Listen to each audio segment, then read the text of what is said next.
ఒకప్పుడు మీరు చూస్తే పేద దేశంగా ప్రపంచంలో ఎక్కడికి పోయినా మనమంటే మీకు ఏది చేత కాదని మాట్లాడే పరిస్థితి ఈరోజు మీరు చూస్తే అతి శక్తివంతమైన దేశంగా అవతరిస్తా ఉంది.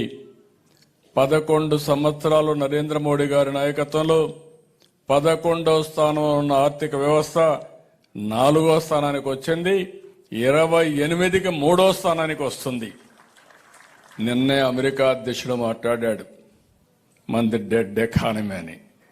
కాదు, ప్రపంచంలోనే వేగంగా దూసుకుపోతున్న ఏకైక ఆర్థిక వ్యవస్థ భారతదేశం. ఎవ్వరు దీని పోటీ పడలేరు. ఎవరెవరి డెడ్ ఎకానమీలో భవిష్యత్తే తేలుస్తుందని చెప్పి కూడా నేను మీకు తెలియజేస్తున్నా. మనకు కొన్ని అడ్వాంటేజెస్ ఉన్నాయి. నేను పదే చెప్తున్నాను. సరైన సమయంలో ఆర్థిక సంస్కరణలు వచ్చాయి. 1991లో ఆర్థిక సంస్కరణలు వచ్చాయి.